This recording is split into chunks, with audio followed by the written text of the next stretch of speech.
Olá, meus amados, que Deus abençoe sua vida em nome de Jesus. Que bom podemos estarmos aqui em mais uma oportunidade que Deus nos oferece. Sim, em mais uma oportunidade que o Espírito Santo de Deus nos oferece. Com que propósito? Com que finalidade? De nos assentarmos na sala de aula do Espírito Santo. Eu sempre digo que ninguém vai além daquilo que sabe. O importante é que Deus tem nos iluminado os olhos do nosso entendimento. Nós estamos numa série de mensagens em que eu convido você também a fazer parte, sobre 7 decisões que decidem a minha vida. Hoje nós estaremos rumando para a 4ª decisão que decide a minha, a sua, a nossa vida.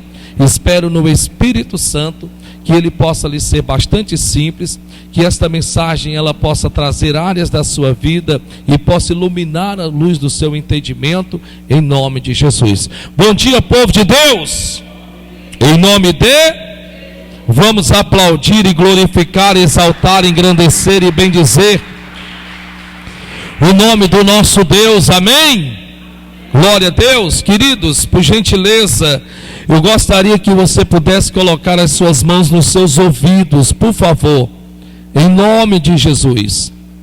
Isso, por gentileza. Feche os teus olhos agora.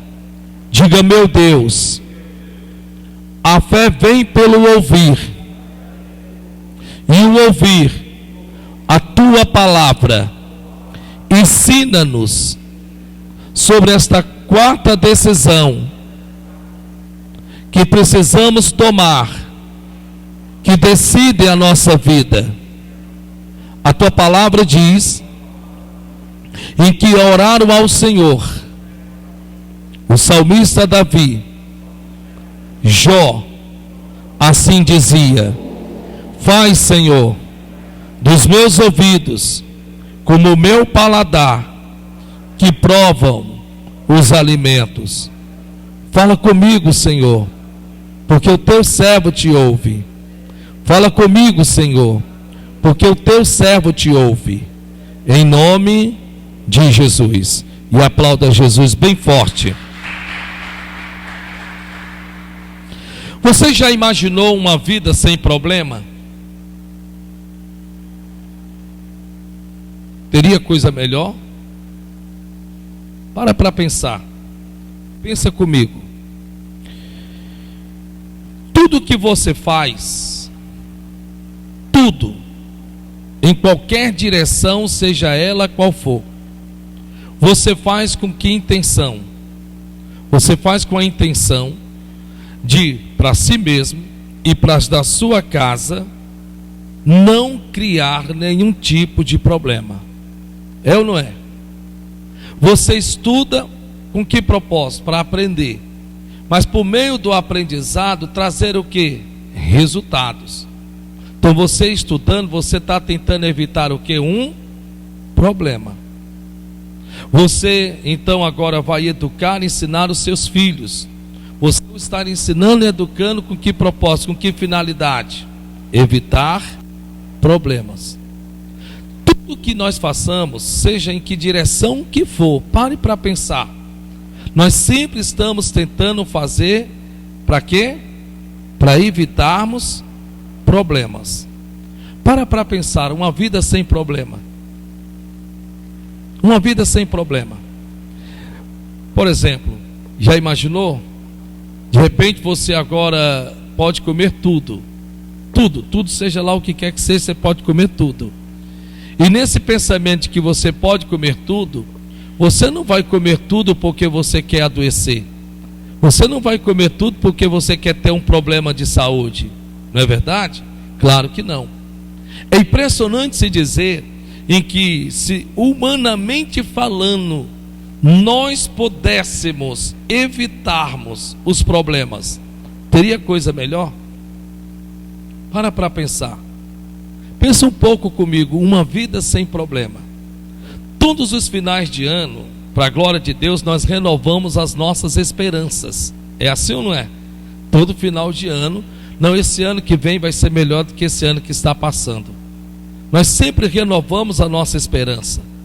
Nós fazemos projetos, nós criamos planos, nós projetamos metas e tanta coisa mais. Decidimos no nosso coração sermos diferentes, nos tornarmos melhor. Tudo naquele pensamento de que o ano que há de vir será melhor do que o ano que passou. Com isso nós estamos projetando e nos projetando para resultados diferentes que nós possivelmente podemos termos obtido no ano que está passando. E sempre naquele pensamento, qual é o pensamento? De que o ano que há de vir nós teremos nele menos problemas do que o ano que está passando. É assim ou não é? É. Agora para pensar. Uma vida sem problema. Uma vida sem problema. Bem, era possível sim, se Adão e Eva não tivessem cometido o erro que cometeram. Mas por outro lado também, nós podemos evitarmos, eu posso dizer aí, uns 70 a 80% dos problemas. Interessante isso, né? Pare para pensar, isso aqui é algo certo. Isso aqui é matemática, 1 mais 1 é 2. Nós podemos evitarmos uns 70 a 80% dos problemas que nós passamos. É possível? Claro que é possível. E como é que isso pode ser possível? Por meio da palavra de Deus. A Bíblia diz assim: errais vós em não conhecer as Escrituras e nem o poder de Deus. Todos nós sabemos sobre o princípio da sabedoria. Qual é o princípio da sabedoria? Temer ao Senhor.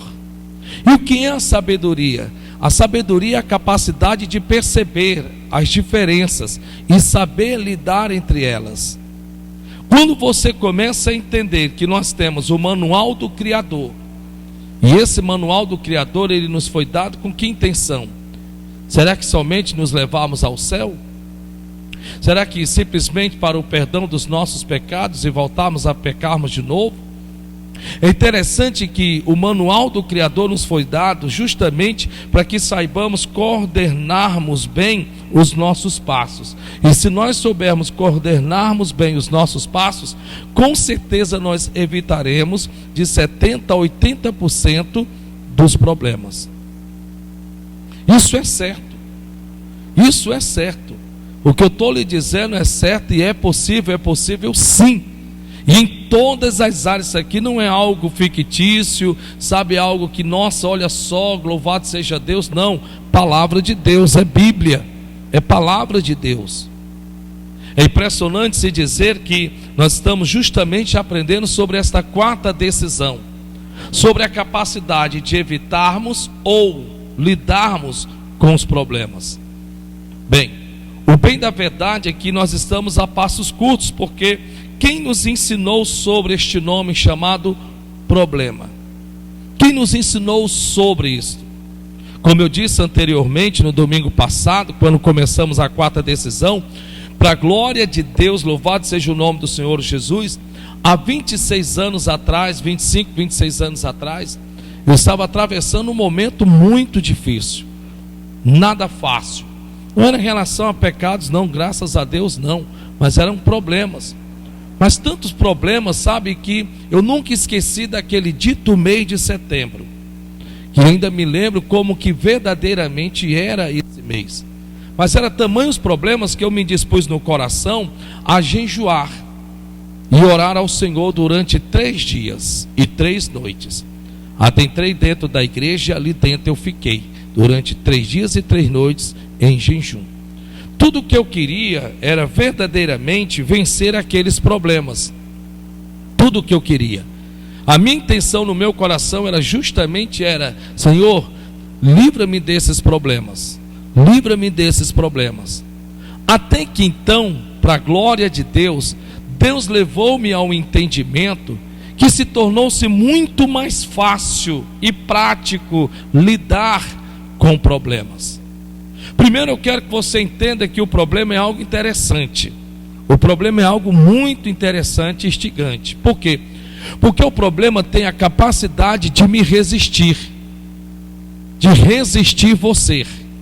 E qual é a intenção da resistência do próprio problema? Permanecer. O problema, ele te resiste para que ele permaneça existindo. Eu vou repetir. Qual é a intenção do problema? Te resistir. E o problema, ele tenta te resistir para que ele possa permanecer. Você tem que entender e colocar dentro de você. Isso aqui é uma coisa muito séria, gente. Muito séria. Você tem que entender que o problema em si, ele faz uma troca de valores. Eu nunca vi uma pessoa, a não ser com conhecimento, eu não estou falando com promessas, porque até para você manter uma promessa, você tem que estar respaldado verdadeiramente firme naquilo que lhe foi prometido, porque se você não tiver, os seus pés podem vacilar.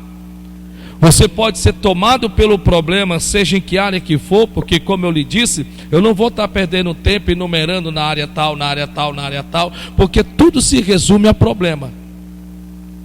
Então, se de repente a pessoa está doente, está com problema justamente na saúde. É financeiro, é conjugal, é no casamento, é com os filhos, não importa. Então, eu não vou estar enumerando aqui, sabe, o problema em área tal. Eu vou tratar como problema, que fica mais fácil. Em nome de Jesus, para vocês entenderem. Você tem que entender que o problema, ele faz uma troca de valores. O que é que o problema faz? Uma troca de valores. Eu nunca vi uma pessoa com problema sair saltando fogos na rua. Eu nunca vi uma pessoa com problema, seja em área que for, rindo, sorridente, feliz, contente, dizendo: nossa, eu estou tão feliz com esse problema que eu estou passando. Olha, eu não sei onde é que eu coloco tanta felicidade. Eu nunca vi. Também, eu nunca vi uma pessoa, a não ser que por meio do conhecimento, somente por meio do conhecimento, do que significa um problema.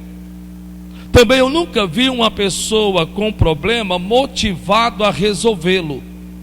Quer dizer, em outras palavras, em que o próprio problema crie na pessoa essa motivação. O problema nunca, jamais, em hipótese, em circunstância alguma, vai me motivar, te motivar, ou nos motivar, para que a gente resolva o problema. Você tem que entender que o problema, ele faz uma troca de valores. O que o problema pode causar numa pessoa? Tristeza, desânimo, depressão, ansiedade, angústia, medo e tanta coisa mais. É impressionante porque tudo isso, uma vez agora na vida daquela pessoa, o que você acha que em relação ao problema vai acontecer? Ele vai permanecer. Ao passo que o problema faz essa troca de valores, parece que ele começa a crescer cada vez mais. Enquanto que a sua fé não se perde em relação a isto, mas é como que se viesse sobre a sua fé, naquele exato momento, algo que vai meio que inibi-la. É como que se você fosse uma brasa viva, sabe, acesa, e de repente agora começa a criar sobre ela cinzas. E parece que o problema está no aumentativo. Meu Deus do céu, Jesus, o que é que tem aqui nesse exame? E as coisas vão começando, sabe, a se tornar numa proporção tamanha, tão grande dentro de você, que se você não tiver cuidado, o problema toma de conta das suas emoções, dos seus pensamentos, que vão determinar o seu comportamento, a sua forma de reação, e a coisa vai se tornando pior cada vez mais. Ao ponto de que você está sendo atingido no seu sistema nervoso. Você é aquela pessoa que mesmo que você procure de alguma forma espairecer, não vai conseguir. Por quê? Porque o problema vai com você. Você não vai conseguir se desligar do problema. Por quê? Porque o problema em si, ele é cruel, ele é perverso, ele é mau, ele é escravizador. É mais ou menos como aquela mulher do fluxo de sangue. Quando a Bíblia Sagrada diz que Jesus a tendo curado, está escrito: mulher, tu estás curada deste mal. A palavra está curada desse mal é uma palavra maláquia, que é uma palavra grega. Essa palavra maláquia, que é uma palavra grega, quer dizer, tu foi curada deste martírio. A palavra martírio naquele tempo se referia a um condenado, a um prisioneiro, que era levado ao chicote, e ele ficava ali no tronco amarrado. E o que é interessante é que todos os dias ele tinha que te apanhar. As feridas não podiam ficar curadas ou saradas, elas não podiam. Então ele era posto, era chicoteado, levado para a cadeia. Depois no outro dia levado de volta, chicoteado, levado para a cadeia. Só que ele apanhava não ao ponto de morrer. Era só maláquia, era uma forma de martírio, de levá-lo ao sofrimento. Por isso que a Bíblia diz que aquela mulher tinha um fluxo de sangue em que em nada, absolutamente nada conseguia resolver. Porque na verdade não era só um fluxo de sangue em si, era também um espírito que fazia com que aquela pessoa sofresse, ficava naquele martírio. Só a nível de você entender. Assim são os problemas na mente de uma pessoa.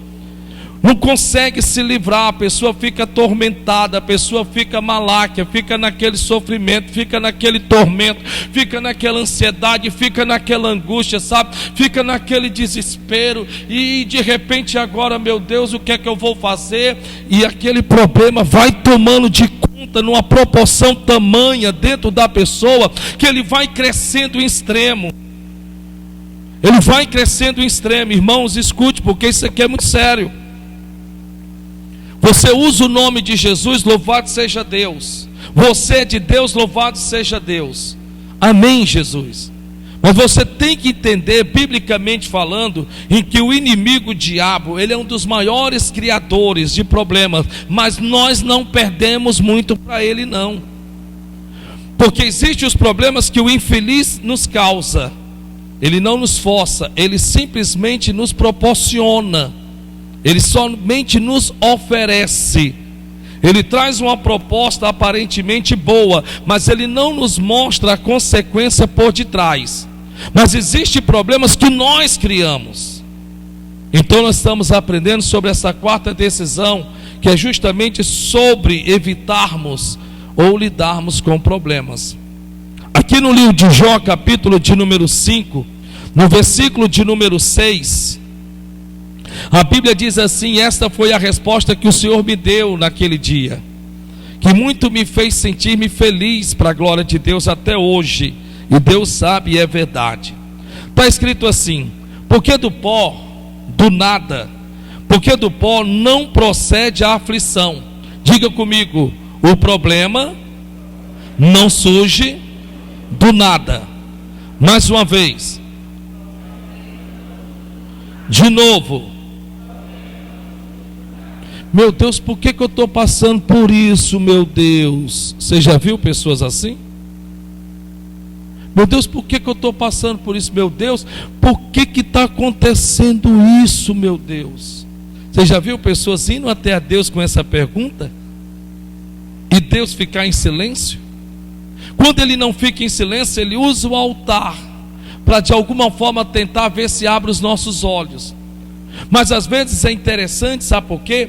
Porque uma das grandes dificuldades de nós lidarmos com o problema é reconhecermos que nós, diretamente ou indiretamente, somos os causadores dos próprios problemas que estamos passando. Na maioria das vezes nós cometemos o erro de Adão. Nós sempre queremos transferirmos a culpa para outrem. A mulher que tu me destes.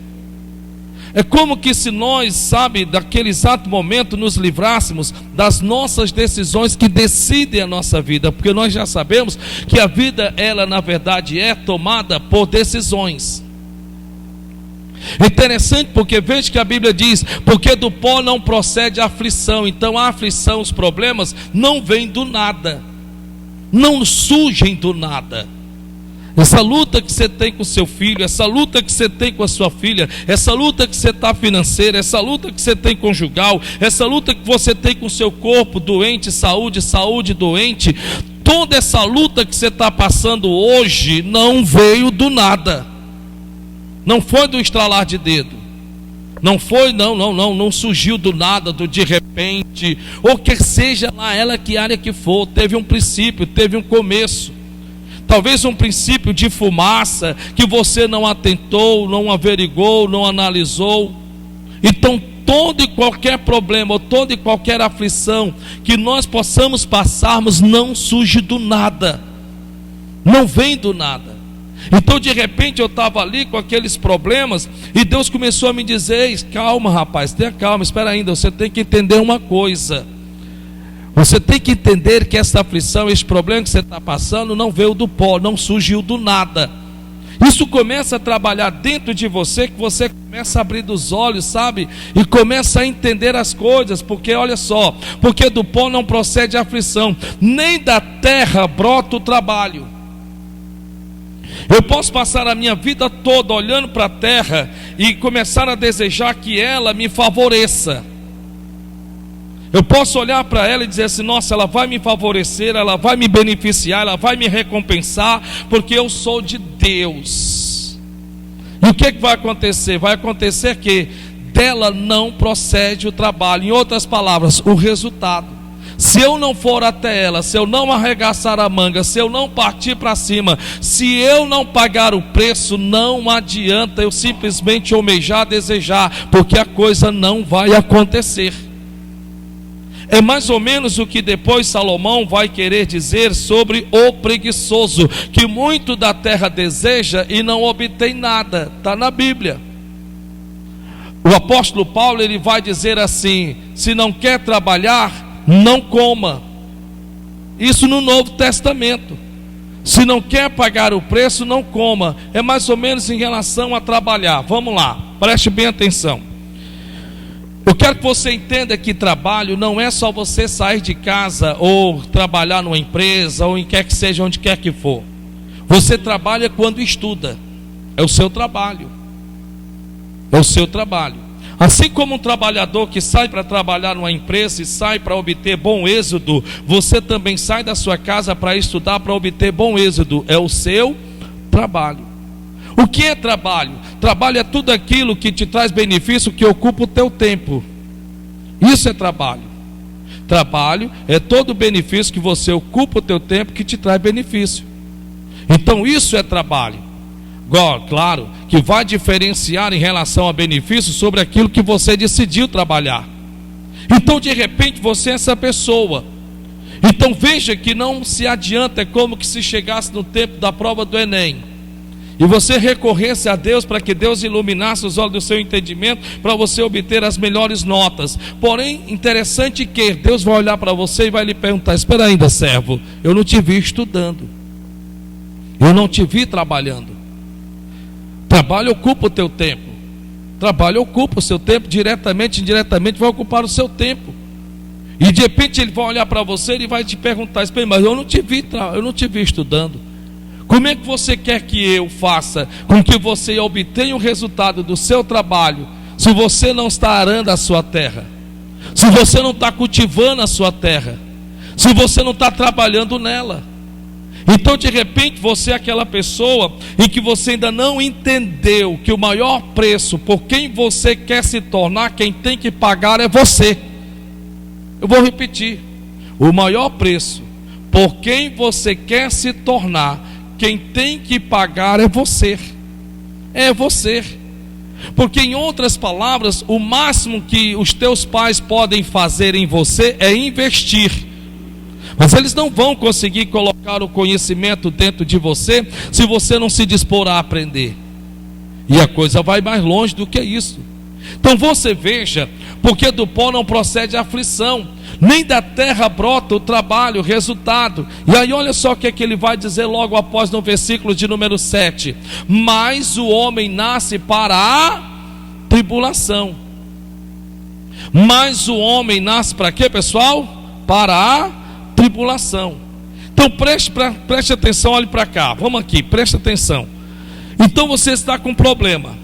Eu não sei em que área que você esteja com problema nesse exato momento. Não vou identificar aqui, ali ou acolá, que é perca de tempo, não é necessário. Problema é problema, não importa a área, não importa que seja. É problema.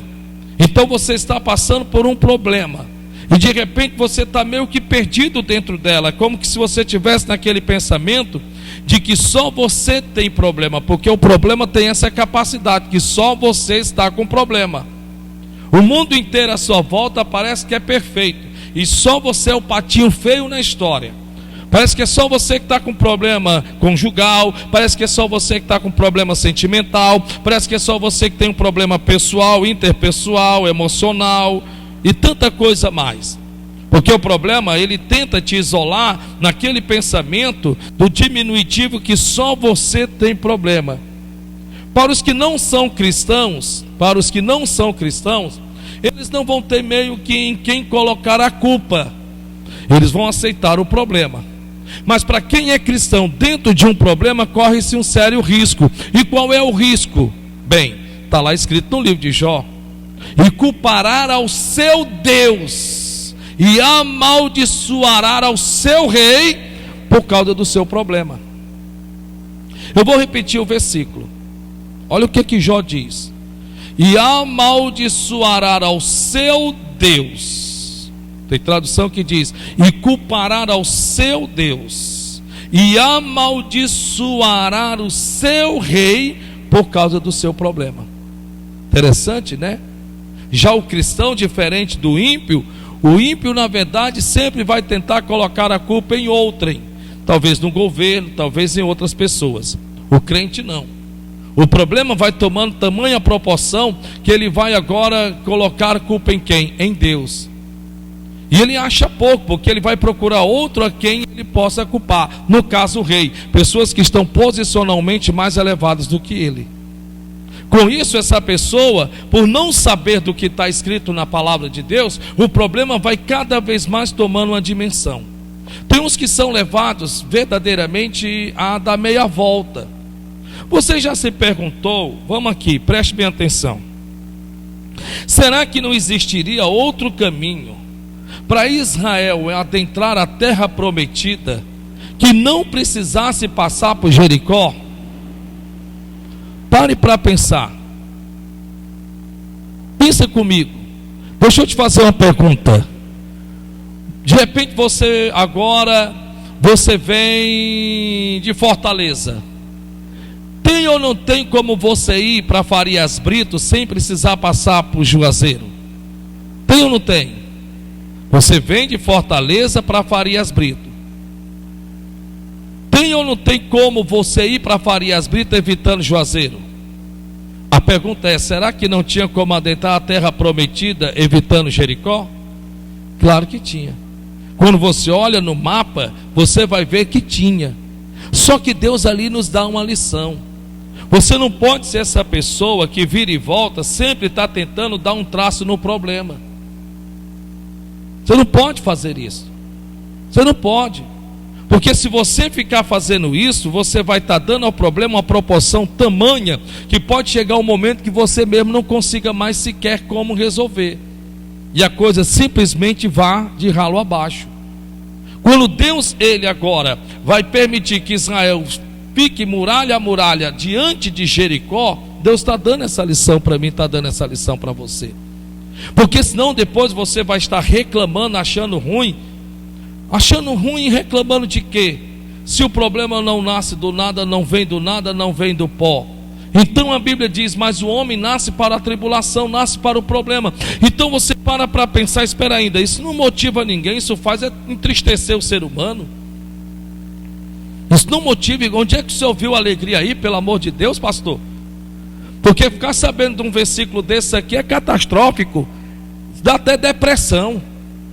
Já imaginou eu ficar sabendo que eu nasci para problemas? Isso, pelo amor de Deus, espera ainda, calma. É interessante que a Bíblia diz que depois do pecado de Adão e Eva, a terra nunca tinha produzido espinhos. Porém agora, por conta do erro de Adão e Eva, eles agora infelizmente estarão criando seus próprios problemas, espinhos ou cardos, como tem algumas traduções. Quando Deus olha para mim, Deus me disse naquele dia: ei rapaz, calma, tenha paciência, você nasceu para os problemas. Você nasceu para os problemas. A minha visão mudou 100% a respeito de problemas. A minha visão mudou, o meu ânimo mudou, sabe? O meu estímulo mudou, a minha empolgação mudou. Por quê? Porque se eu nasci para os problemas, então quer dizer que nem 100% eu vou poder evitá-lo. Mas não quer dizer que eu não possa evitá-lo. E também não quer dizer que eles vieram para me vencer. Aí a coisa muda, a chave muda, a porta se abre. Você muda o cenário das coisas. E muda, porque uma das causas dos problemas é justamente pintar uma imagem dentro da sua mente que acabou, não tem mais jeito, já era, fazer o quê? E é isso que o problema tenta nos causar, ter essa relação destruidora dentro de nós mesmos. Mas o homem nasce para a tribulação, como as faíscas se levantam para voar.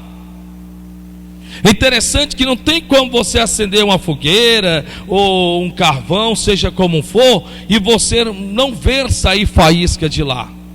Todo fogo, no caso tanto da lenha quanto do carvão, produz faísca. Então ele nos dá um exemplo simples de que nós saibamos nos relacionar em relação a problemas.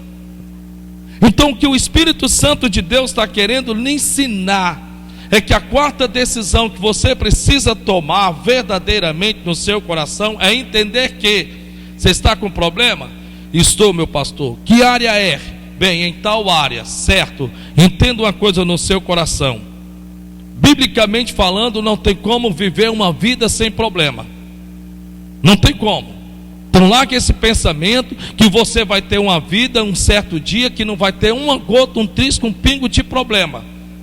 Isso não vai mais te causar decepção. Isso não vai mais angustiar teu coração. Isso não vai mais te entristecer. Isso não vai mais trabalhar em você, que você é o patinho feio na história, que você nasceu para ser um infeliz. Porque você tem da parte de Deus, Deus me avisando, Deus te avisando, Deus nos avisando, dizendo: ei rapaz, calma. Não tem como vocês passarem por esta vida que não tenham problemas. Não tem como. Não tem como, é inevitável. Em outras palavras, nós já aprendemos que problemas são o quê? Inevitáveis. Diga: problemas são inevitáveis. Problemas são o quê? Inevitáveis. Não tem como evitá-los. São inevitáveis. Mas não quer dizer que eu vou ter que agora me abrir para todos os problemas. Venham problemas, porque a Bíblia diz que eu nasci para vocês. Não, calma. É aí onde veio a palavra de Deus para nos orientar, nos aconselhar ao máximo que pudermos evitarmos os nossos próprios problemas. É aí que você tem que buscar em Deus, na palavra de Deus, o que é certo e o que é errado. O que o errado te trará problema, o que é certo certamente evitará os problemas. Se quiserdes e me ouvides, comereis o melhor dessa terra. Porém, se não quiserdes, sereis devorado pela espada, porque a boca do Senhor disse: eis que vos deixo a bênção e a maldição, mas escolhei a bênção, diz o Senhor. É interessante isso, porque você começa a mudar o cenário. Então, você vai para onde? Você vai para o manual, você vai para a Bíblia, você vai ler a palavra de Deus, você vai perceber o mal que lhe é causado. Se você não perdoa, opa, aqui está escrito e que se eu não perdoar, eu sofrerei muito mais do que o mal que me fizeram. Então eu não quero esse tipo de problema, então eu vou perdoar sim. Opa, espera ainda, a Bíblia está dizendo que no tempo da prosperidade goza do bem, mas no tempo da dificuldade o considera. Opa, Deus está dizendo que nos tempos de aperto financeiro eu tenho que saber me resguardar. Não adianta passar a mão pelos pés, não adianta fazer qualquer tipo de loucura, porque se eu fizer, mesmo eu sendo de Deus, Deus estará isento de qualquer resultado que eu vou obter. Por quê? Porque Ele já me avisou. Opa, espera ainda, a Bíblia Sagrada diz que se eu quero ter paz com os meus vizinhos, ele habite na casa dele e eu na minha. Eu sabendo disso, olha que coisa boa, eu vou evitar ter problemas com os meus vizinhos. Opa, espera ainda, a Bíblia Sagrada diz: não sejais demasiadamente bom, para que não traga sobre si os teus problemas. Então Deus está dizendo que eu não posso ser ruim, mas eu não posso ser dado demais, eu não posso ser bom demais, porque se eu for, eu mesmo depois vou estar passando por contrariações, por decepções. Não, mas olha que coisa boa. Opa, a Bíblia Sagrada diz para não ficar por fiador do teu próximo, porque se eu ficar fiador do meu próximo, eu terei de vender ou dar até a mesma cama que eu durmo. Opa, olha que coisa boa. Com isso eu estarei evitando dor de cabeça. E aí, fulano, vai vencer tal dia, tu vai mandar ou não vai? E aí, Beltrano, já venceu. Rapaz, pelo amor de Deus, quando foi para tu comprar não era assim, cara. Ao menos me atende. Ei, rapaz, eu já mandei recado para ti. É impressionante como você entender na Bíblia. Então, quando há 26 anos eu entendi que tudo que eu precisava para evitar os meus problemas estava aí dentro, aí o que é que eu fiz? Comecei a ler, e ler, e ler, e ler, e ler, e ler, e ler, e ler. Por quê? Porque está escrito em Provérbios capítulo 13, versículo de número 13. A Bíblia diz: o que despreza a minha palavra passará por problemas, mas o que o teme e o serve será galardoado. Interessante, né? Por isso que o diabo não quer que você leia a Bíblia. Por isso que você pode sim ler os livros que você quiser, sem problema algum, mas ele sempre vai lhe dar sono, cansaço, fadiga, preguiça e tudo quanto for mais, para não meditar na palavra de Deus. Então você tem, através do manual da palavra de Deus, como evitar os problemas. Você está espiritualmente frio? Sim, eu estou frio. Pois é. Então o que é que você tem que fazer? Comer da palavra. Frieza não é questão porque você está com problema. Não, não. O problema não nos causa frieza, mas é o distanciamento que nós nos encontramos de Deus, ainda que sendo de Deus, que infelizmente nos causa esfriamento. Mas o que fazer para me aproximar de Deus, pastor? Ore. Porque a Bíblia Sagrada diz, está escrito: os que me rejeitam, eu os rejeitarei, mas os que de mim se aproximam, eu me aproximarei. Está na Bíblia, está na palavra de Deus. Não são os problemas que estão te causando esse abatimento espiritual. Não, não, não, não, não. Eles só estão vindo para cada vez mais lhe desmotivar, lhe desencorajar, lhe desestimular e tanta coisa mais. Então você veja que a Bíblia Sagrada está dizendo: mas o homem nasce para os problemas, como as faíscas se levantam para voar. Estou com um problema, o que fazer? Estou com um problema e agora eu vou fazer o quê? Bem, já sei que eu devo buscar no Senhor, claro, mas espera ainda, mas como é que eu devo fazer isso? 1 Pedro, capítulo de número 4. 1 Pedro, capítulo de número 4. Em nome de Jesus. 1 Pedro, capítulo de número 4. Estou com um problema, o que fazer?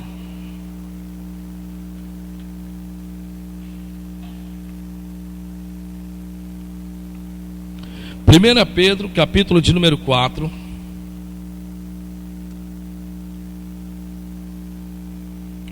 Verso de número 15.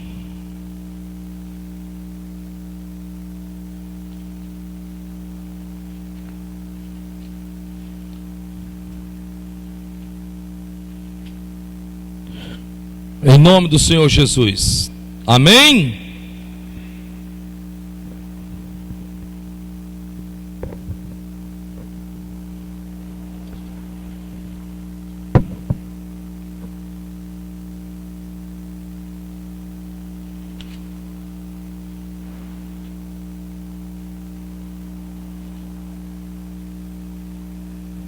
Todos encontraram? Estou com um problema, o que fazer? Estou com um problema, o que fazer? Olha o que a Bíblia diz. Eu queria que você pudesse ler comigo, por gentileza. Vamos lá? Versículo 15. 1, 2, 3 e já.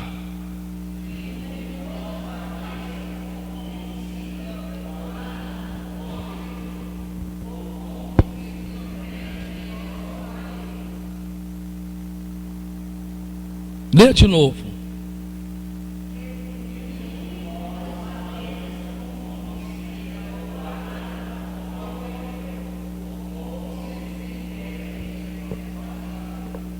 Primeiro conselho que você precisa escrever no teu coração: tenha bom senso. Preste atenção. Havemos de usarmos o bom senso para não entrarmos em problema. Primeira coisa, diga: problemas são evitáveis. E eu estava lá de joelhos, e ele começou a me ensinar. Ei, rapaz, você está assim por quê? 3 dias, 3 noites, rapaz, me perturbando. Deixa eu te ensinar sobre tudo sobre problemas. Vou te ensinar. Claro que você não vai ter como evitá-los 100%, mas 80% você aprendendo, você vai evitar. E olha, eu vou dizer, 80% é bom, viu, irmão? É ótimo, é excelente, para a glória de Deus. Ei, deixa eu te falar uma coisa, rapaz. Tenha o bom senso. Você pode evitar problemas. Diga para você mesmo: eu posso evitar problemas. Olha que coisa boa. Será que se você não corrigir, será que se você não chamar a atenção do que você está fazendo, o que você está fazendo, que é evitar? Às vezes nós, na verdade, o que acontece é o seguinte, me perdoe, na maioria das vezes nós temos medo de bater de frente. Se você não sabe, a correção é uma tentativa, não é 100% certo, mas é uma tentativa. A correção é uma tentativa, não é 100% certo que vai dar certo, mas é uma tentativa. A correção é uma tentativa de restaurar, de recuperar, para não perder tudo. Olha o que a Bíblia diz: que nenhum de vós padeça, sofra como homicida, ou ladrão, ou malfeitor, ou como o que se intromete em quê? Às vezes tem pessoas que elas não estão preparadas e vão comprar brigas para si. Tem pessoas que elas já têm seus problemas e agora elas vão querer lidar com problema alheio. Vão querer se intrometer em problema dos outros. Rapaz, você me acredita que tem gente que é intrometido assim? Porque a Bíblia está... Não sou eu que estou dizendo, não, me perdoa, mas a Bíblia diz, intrometidos. A Bíblia diz em Provérbios que os que se intrometem em questão alheia é como pegar o cão pela orelha. Agora, recentemente, um rapaz, ele criou uma situação meio complicada para ele, e recorreram para que eu pudesse ajudar. Profeta, eu sei que o senhor sabe como ajudar. Ajude-o. O que eu fui fazer, irmão Jerônimo? Fui orar. Orei um dia, orei 2, orei 3, 4. Senhor, eu sei como ajudar, eu sei como orientar, eu sei como aconselhar. Deixa eu ajudar. Deixa eu ajudar. Sabe o que foi que Deus disse, irmã Cristiane? Não se intrometa. Mas, Senhor, o senhor tem que entender, né? Porque às vezes a gente quer negociar com Deus, né? O senhor tem que entender que eu sei como aconselhar, eu sei como orientar, eu sei. Então o senhor podia, vamos lá, preste bem atenção, eu vou citar para o senhor como é que tal. Ele disse mais uma vez: não se intrometa. Se você se intrometer, é por sua conta e risco. O que eu fiz? Recuei. Eu não sei o tamanho do problema que eu ia criar para mim. Às vezes eu sei que a intenção é boa, a atitude que não é a correta. Eu sei que você está cheio de boas intenções, vou ajudar, vai dar tudo certo, sim. Mas você tem que saber até que luta você tem que lutar. Você tem que saber. Você tem que saber até que luta você tem que lutar. Eu quero que você entenda que mais importante do que a luta em si, porque a luta em si não é tão importante como saber lutar. Lá no livro de Salmos, capítulo 18, o salmista Davi dizia: adestra, Senhor, as minhas mãos para a guerra.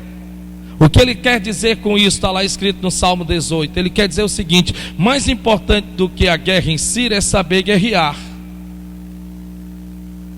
Olha o que a Bíblia diz em 1 Reis, capítulo de número 22. Em nome de Jesus. 1 Reis 22. 1 Reis, capítulo de número 22.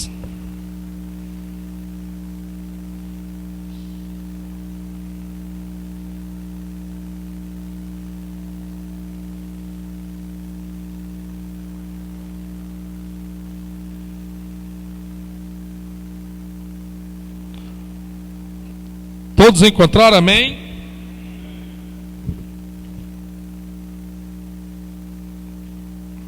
Olha o que a Bíblia Sagrada diz. 1 Reis, capítulo 22, diz assim: e estiveram, versículo 1, e estiveram quietos 3 anos, não havendo guerra entre a Síria e Israel. Quem aqui busca paz? Alguém aqui busca paz?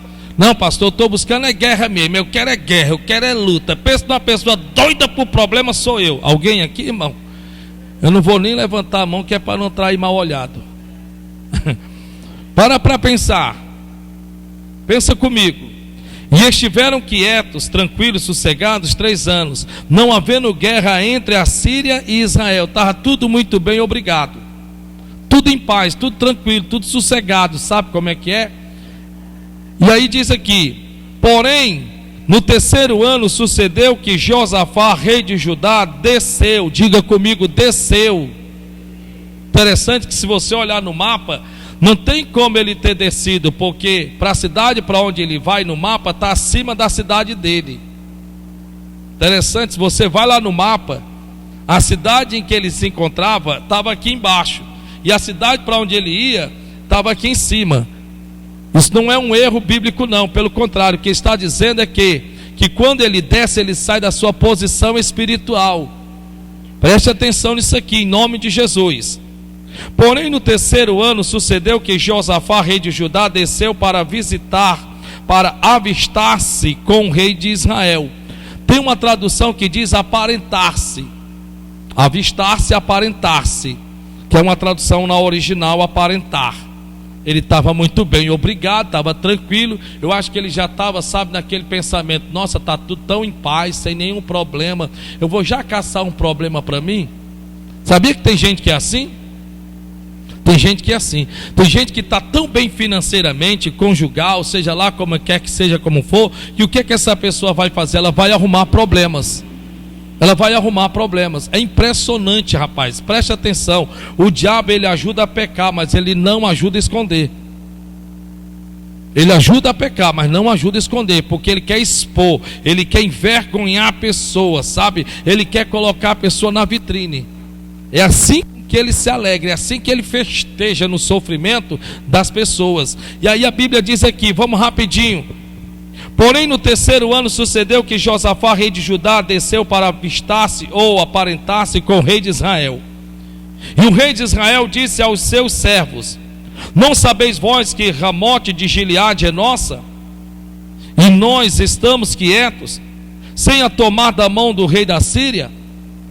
Ora, já que ele foi até ele agora joga a rede.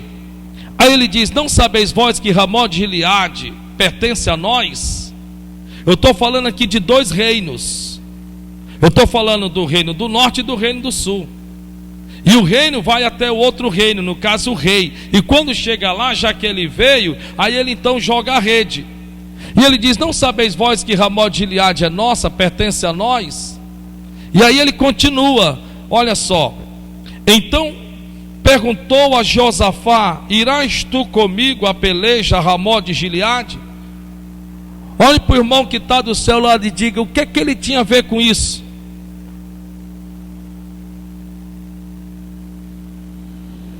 Um rei vai olhar para ele e vai dizer: ei, não irias tu? Sabe, que é meio que colocando na parede para ver que a pessoa se sinta, sabe? Não irias tu à guerra contra eles? Preste atenção nisso, em nome de Jesus. Então perguntou a Josafá: irás tu comigo a peleja a Ramó de Gileade? E o que foi que aconteceu? Vamos lá? E disse Josafá ao rei de Israel: serei como tu, e o meu povo como o teu povo, e os meus cavalos com os teus. Quando você se intromete em problemas dos quais você não sabe nem como resolver, mas a sua intenção é tentar ajudar, você não só adentra aquele problema, como você traz ele para dentro da sua casa, em todos os âmbitos da sua vida. Serei como tu. Primeiro de tudo, é como se você fosse a pessoa. Segunda coisa, e o meu povo como o teu povo. Você não vai só você leva a sua casa junto com você, o seu povo com você. E os meus cavalos com os teus cavalos, as tuas posses, os teus pertences. Então abrange todas as áreas. Você pessoalmente, a sua casa e os seus bens. E você às vezes não presta atenção nisso. E acaba que o inimigo, o diabo, ele vai olhar para você e vai perguntar: o que é que você tem a ver com isso? O que que você tem a ver com isso? O que que você tem a ver em se intrometer com esse problema? Você tem alguma coisa a ver com isso? Preste atenção, em nome de Jesus. Isso aqui é muito sério, irmão. O que você tem a ver com isso? E olha só o que é que ele diz, versículo seguinte: disse mais Josafá ao rei de Israel: peço-te, consulta hoje a palavra do Senhor. Ele ainda teve uma luz. Espera ainda, vamos perguntar a Deus, porque Deus sabe realmente. Talvez bateu um ar de consciência, será que eu não estou sendo apressado demais? Versículo 6: então o rei de Israel reuniu os profetas, até quase 400 homens, e disse-lhes: irei à peleja contra Ramó de Gileade, ou deixarei de ir? E eles disseram: sobe, porque o Senhor a entregará na mão do rei. Disse, porém, Josafá: não há aqui ainda algum profeta do Senhor a qual possamos consultar? Meu Deus do céu, será que 400 profetas não é suficiente? 400 profetas disseram: sim, vai, porque o Senhor lhe dará vitória. E ele olha e diz: mas espera ainda, será que não há nenhum outro aqui que a gente possa consultar? Não. Preste atenção nisso, irmão. 400 profetas, meu irmão, é muita gente. 400 profetas dizendo a mesma coisa. Daria para acreditar ou não daria? Daria para crer ou não daria? Dá. Só que ele pensa: espera ainda, não teria outro aí, porque 400 é pouco. 400 é pouco. Disse, porém, Josafá: não há aqui ainda algum profeta do Senhor a qual possamos consultar? Versículo seguinte, versículo 8: então disse o rei de Israel a Josafá: ainda há um homem por quem podemos consultar ao Senhor, porém eu... O quê? O que ele disse? Ele olha para o rei Josafá e diz: tem um, mas eu odeio esse camarada, eu odeio ele. Olha, está aqui na Bíblia, porém eu odeio. Dá para você ler o restinho, por favor?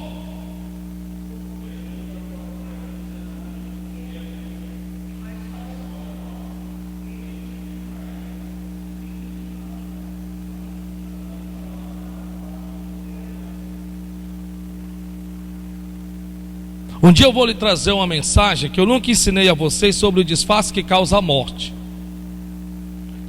Quando eu lhe ensinar o que está por detrás sobre o disfarce que causa a morte, você vai dizer: misericórdia, não devia ter me intrometido com isso ou com aquilo ou com aquele fulano. Que é o que é um disfarce que causa a morte. Mas esse não é o assunto. Vamos para cá. Então disse o rei de Israel a Josafá: ainda há um homem por quem podemos consultar ao Senhor, porém eu odeio. Mas por que ele o odiava? Ele lhe fez algum mal? Não, ele vai dizer, porque nunca profetiza de mim o que é bom. Mas espera aí, do que significa bom para você? O que é bom para você?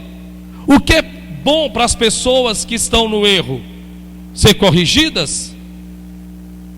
Ou ser aceitas? É interessante, né? Por que o filho fica com raiva dos pais quando ele os corrige? Porque não aceita o erro que ele está praticando. Ou o funcionário, ainda que você pague o salário dele, você chama ele à risca e ele torce o nariz, porque você não aceita o erro que ele está praticando. Veja que na verdade ele o odeia, porque ele diz na mente dele que o profeta profetizava era ruim, quando na verdade não era, era bom. Só que ele é que queria permanecer no erro. Ele que queria permanecer no erro. A Bíblia diz que é tolice corrigir o tolo. Está na Bíblia. Por isso que Deus usa a vara da disciplina, porque a Bíblia Sagrada diz: não é bom que o erro ou o errado permaneça sem castigo, a fim de não voltar a cometê-lo de novo. Por que para a glória de Deus, e eu digo isto, pede um cartão de crédito para mim, para você ver. Você é meu amigo, você é minha ovelha, eu te amo em Cristo. Mas pede, não tenho, não dou, não empresto. Eu rasgo, toco fogo, jogo fora. Eu extermino, mas não dou. Pastor, não diga isso não. Pastor, faço, sabe por quê? Porque eu passei 6 meses de pano de saco. Eu sei quanto difícil é, irmão Jerônimo. Você 6 meses em pano de saco, porque um dia você descumpriu a palavra quando a Bíblia diz para não fazer isso, e eu fiz. Eu cometi 3 grandes erros, mas o pior de todos, você sabe o que foi? Foi trazer uma pessoa infiel nos dízimos para dentro das minhas finanças. Essa foi a pior. Quando Deus disse: você trouxe um infiel que não crê na minha promessa para dentro das suas finanças. Essa foi a pior.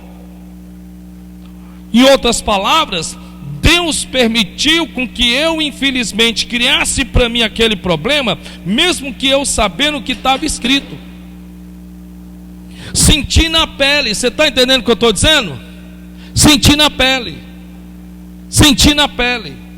E por ter passado pelo que eu passei, eu não quero passar de novo não. Você está entendendo o que eu estou dizendo? Mas tudo bem. Agora, isso soa ou não soa ser ruim para quem está pedindo? Soa ou não soa como imprestável? Não presta nem para ajudar, presta. É ou não é? É verdade. Porque a pessoa que está do lado de lá, ela não sabe o que foi que você passou. Ainda que você conte, ela não sabe na pele o que é estar 6 meses de pano de saco, debaixo de chuva. Nunca esqueça daquela bendita sexta-feira, em que era uma chuva, meu Deus do céu, e eu de pano de saco, de joelho lá no monte, no Cumbuco.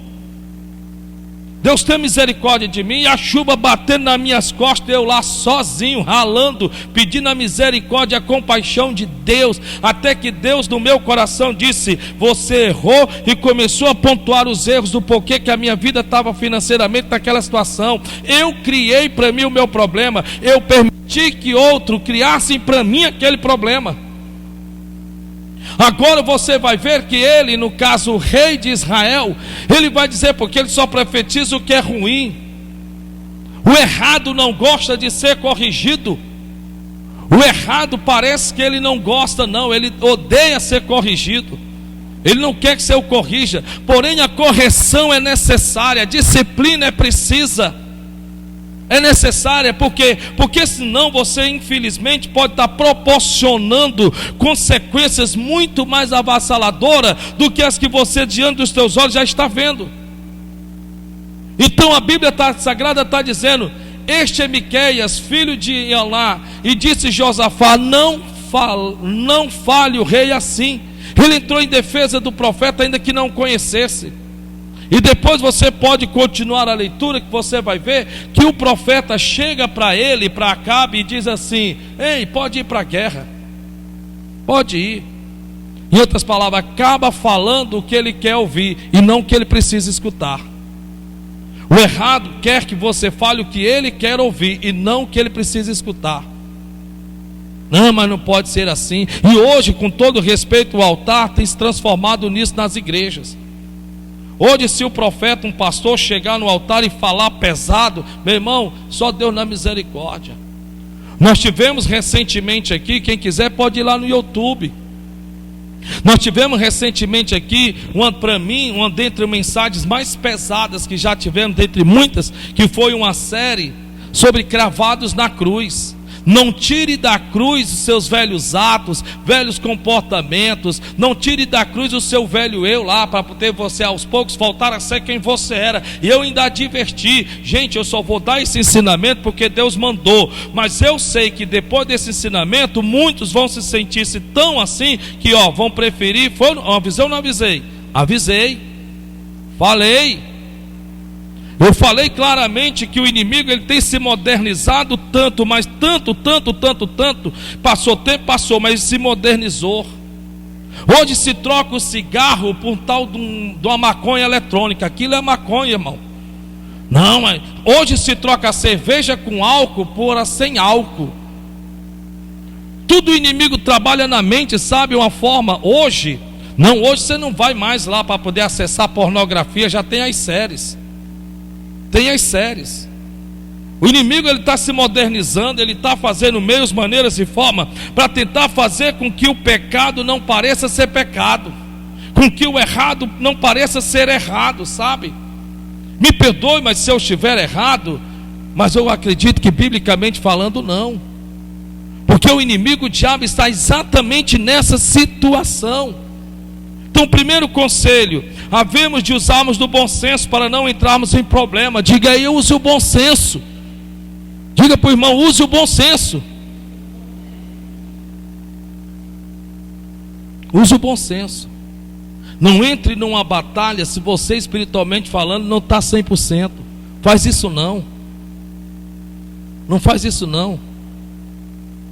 A Bíblia diz que havemos de escolhermos passarmos pelos problemas. A Bíblia diz que não havemos de escolhermos passarmos pelos problemas sozinhos. Escute uma coisa, o problema ele tem a capacidade de tentar nos isolar. Diga, o problema tem a capacidade de tentar nos levar a isolamento.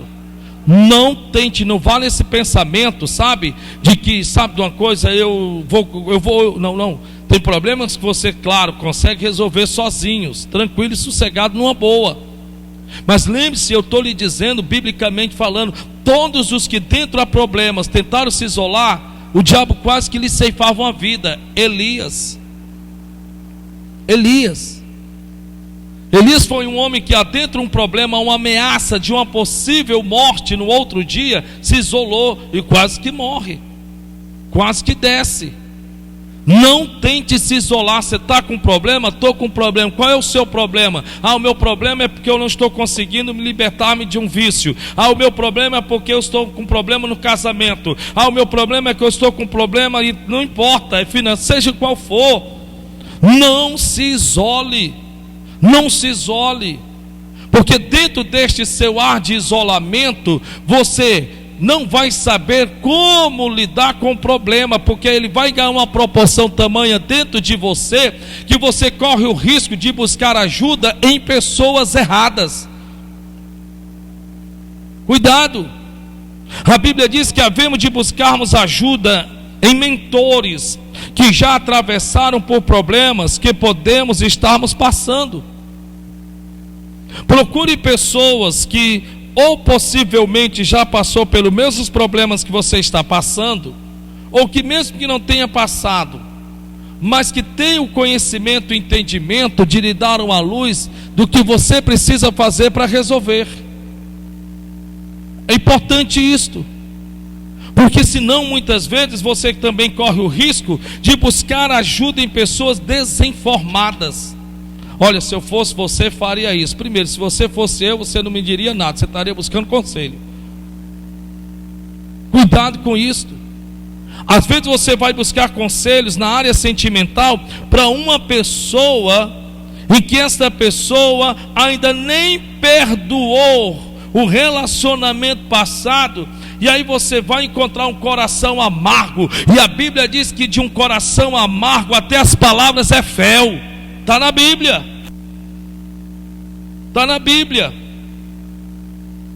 Está na palavra de Deus.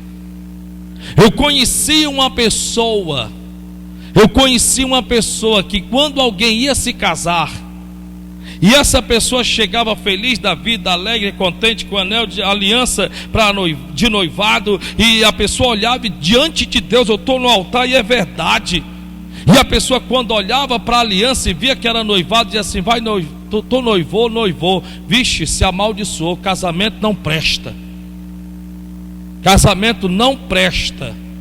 E a pessoa às vezes inocente dizia: por quê? Ah, meu irmão, a pessoa ia trazer todas as suas frustrações do seu casamento, as decepções, sabe, tanto quanto mais, e despejava na pessoa. Como é que você acha que uma pessoa dessa, quando casasse, o que é que você acha que ela iria esperar que acontecesse no casamento dela?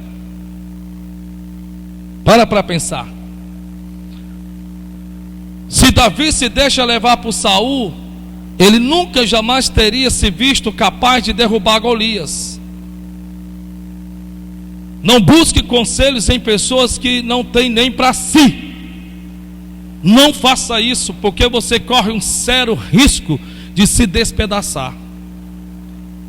Às vezes você tem seus amigos no colégio, amém, glória a Deus, mas às vezes eu sei que pode ser pessoas pensativas, pessoas boas, amigos, amém, mas analise se essa pessoa tem capacidade de lhe dar um conselho. Macho, se eu fosse tu, faria isto. Você tem que ter esse entendimento. Então busque pessoas capazes que possam lhe orientar em nome de Jesus, amém? A Bíblia diz que não devemos nos deixarmos ser enganados pelo diabo, em que não há solução para os nossos problemas. Olha o que está escrito em Salmo 116, eu termino aqui, Salmo 116, em nome de Jesus.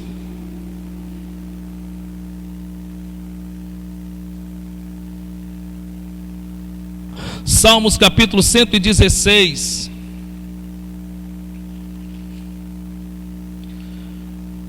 versículo de número 3,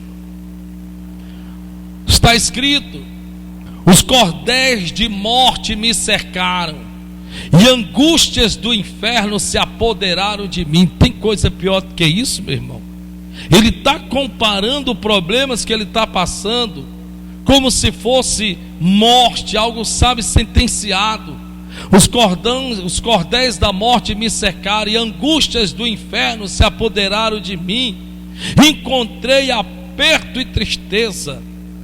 Deus do céu, não dá nem para mensurar o tamanho do problema que esse rapaz está passando, meu Deus, porque ele o compara à morte, o compara nada mais nada menos ao inferno, e ele ainda vai dizer que aperto e tristeza lhe sobreveio. Versículo de número 4. Então invoquei quem, pessoal? Então o que é que ele fez? Invoquei o nome do... Você sabe como é o nome dele? Você sabe qual é o nome dele? Porque até então ele, Davi, não conhecia pelo nome. Ele almejou, desejou, pediu se ele o poderia revelar o seu nome. Ele disse: por que quer saber o meu nome? Meu nome é maravilhosíssimo, é Conselheiro, Príncipe da Paz. Então ele não sabia seu nome, mas a Bíblia diz lá no livro de João, está escrito: dei-lhe a revelar o teu nome enquanto estive no meio deles. Qual é o nome dele? Jesus, Jesus de Nazaré. Olha o que a Bíblia está dizendo. De princípio o problema parece ter envolvido ele de tal forma que ele não via saída. Não tem como, eu vou fazer o quê? Cordões de morte me cercaram, angústias do inferno me tomaram, apertos e tristeza têm sobrevindo sobre mim, está tudo perdido, acabou. Opa, espera ainda, não é bem assim. Eu vou invocar o nome do Senhor, dizendo: ó Senhor, livra a minha alma. a Bíblia diz que o homem nasceu para os problemas. A Bíblia não está dizendo que os problemas vieram para nos vencer. Você está com problema, esse problema não vai vencer você. Por quê? Porque nós temos o escape. Eleva os meus olhos para o monte, mas de onde virá o meu socorro? O meu socorro virá do Senhor que fez os céus e a terra. Louvado seja o nome do Senhor. Livra a minha alma. Versículo de número 5 diz mais: piedoso é o Senhor e justo.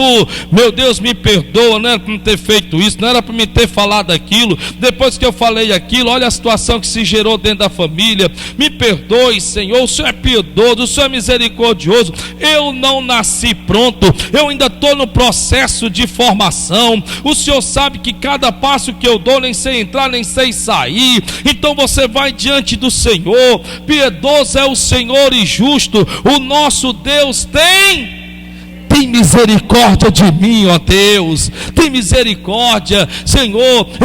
Eu não nasci um bom administrador financeiro, eu ainda estou sendo preparado para isso. Por isso que eu errei tanto. Mas o Senhor é um administrador por excelência. O Senhor é dono do ouro e da prata, enquanto que eu sou teu filho. Rapaz, saber falar com Deus é a mesma coisa de tocar, sabe, no coração do Altíssimo. Piedoso é o Senhor e justo. O nosso Deus tem misericórdia.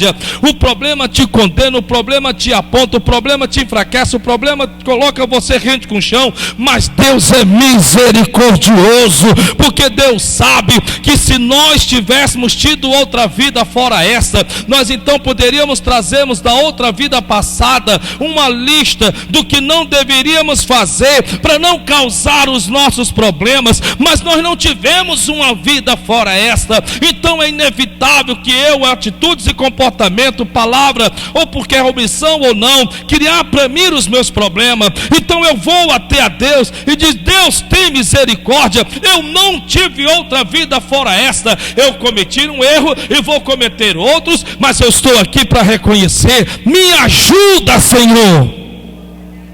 Versículo seguinte, versículo 6: o Senhor guardará quem? Os arrogantes buscam por ajuda, os estúpidos buscam por ajuda, os sábios buscam por ajuda. Sim, os sábios buscam por ajuda porque eles são sábios, não porque são sábios, porque eles acreditam que eles sabem tudo, mas eles são simples o suficiente para reconhecer que precisam de ajuda. O tolo não. O ignorante não, o rude não, o desentendido não. É altivez de espírito. Você sabia que é soberba não buscar ajuda? Pois é, altivez de espírito. E aí ele diz: o Senhor guardará aos simples. Fui abatido, estava no problema, mas ele estava com dificuldade, estava triste, está fraco, esse me livrou.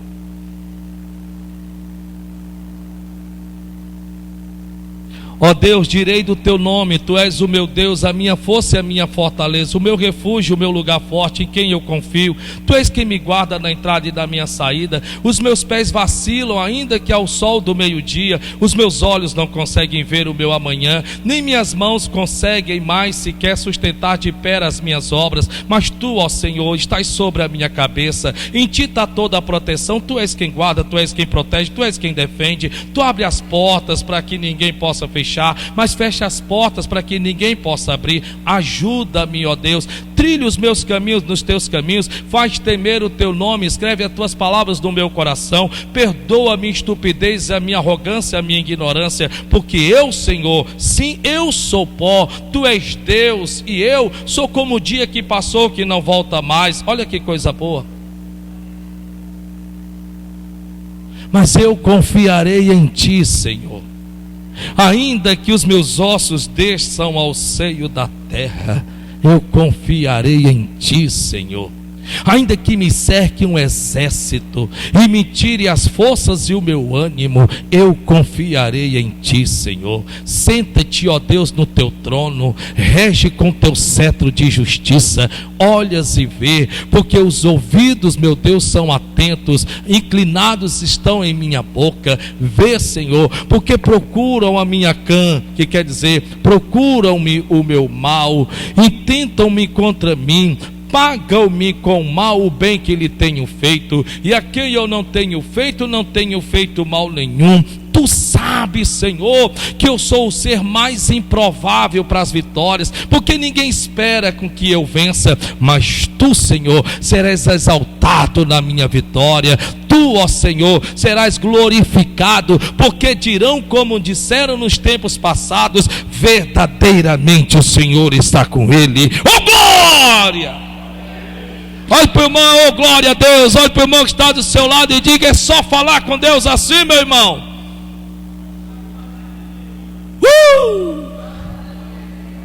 Está dirigindo? Fale com Deus.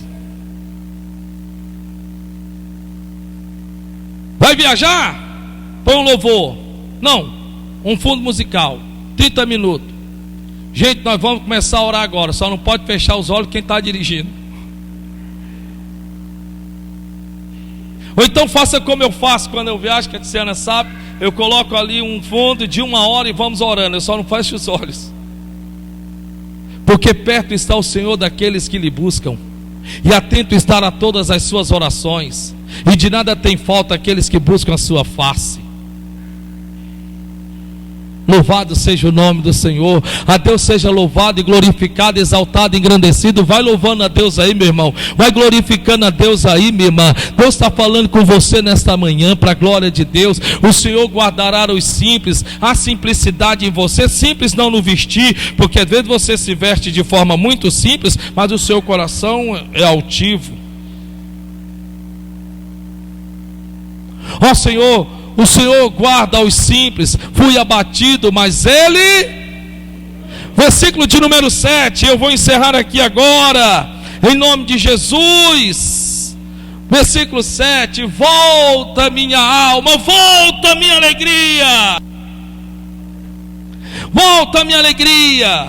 Volta minha alma para o teu repouso. A Bíblia diz, está escrito: louvado seja o nome do Senhor, aquele que habita no esconderijo do Altíssimo, a sombra do Onipotente descansará. Está preocupado com o quê? Deus é o grande regente. Você está inquieto por quê? Não vos inquieteis por coisa alguma. Não quer dizer cruzar os braços, não é isso, mas Deus manda lhe dizer: volta minha alegria, volta minha alma para o teu repouso, para o teu lugar seguro, para o teu lugar de descanso, para o teu lugar, oh glória a Deus, pois o Senhor te fez bem. Diga: eu não preciso ver, eu só preciso crer. O problema ainda nem foi resolvido. Digo, o problema ainda nem foi resolvido, mas já sei quem vai resolvê-lo. Glória a Deus. Volta minha alma. Eu quero ouvir aqueles louvores como eu ouvia antes, que me movia, que me tocava. Sim, é os problemas que está te causando isso. Deus vai te dar livramento, Deus vai te dar vitória. Volta minha alma para o teu repouso. Tem uma coisa em Deus, tem uma coisa em Deus que as pessoas parecem não perceber. Sim, nós erramos, sim, por causa do erro nós sofremos, mas até onde eu sei biblicamente falando, que até a Satanás Deus põe limites, quanto mais ao sofrimento. Você não entendeu? O diabo diz: vou tomar tudo, vou pegar tudo, vou tocar nos filhos, vou fazer, pintar e bordar. Tá bom, porque o que ele mais temia lhe sobreveio, né, Satanás? Mas tem uma coisa: eu te imponho limites, não toques em sua vida. Se Deus põe limites a Satanás, Deus põe limite a sofrimentos. Está se acabando, fique tranquilo. Amém? Volta minha alma para o teu repouso, pois o Senhor o quê? te fez bem. Versículo seguinte, rapidinho. Porque tu livraste a minha alma.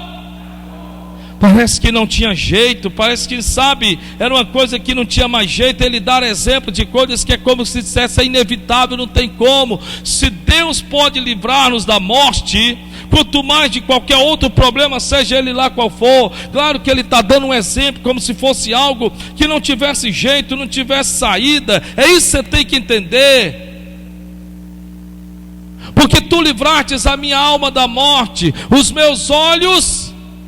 Você tem chorado muito, às vezes não são lágrimas que caem pelos teus olhos, mas está aqui, ó, no teu coração. Tua tristeza, tua angústia, os teus pensamentos, os teus receios, os teus temores, os teus medos. E aí ele vai dizer que ele, o Senhor, nosso Deus, porque tu livraste a minha alma da morte, os meus olhos das lágrimas, e os meus pés da queda.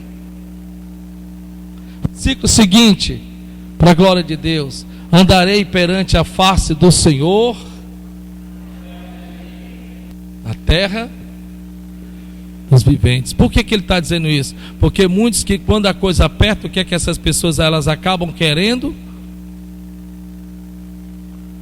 Morrer. Não, Senhor, quero morrer não. Quero não tenho pressa não. Sabe por quê? Porque eu sei que o Senhor vai me dar vitória. É aqui que o Senhor vai me dar vitória. Amém? Então aplauda o Senhor bem forte. Que Deus abençoe.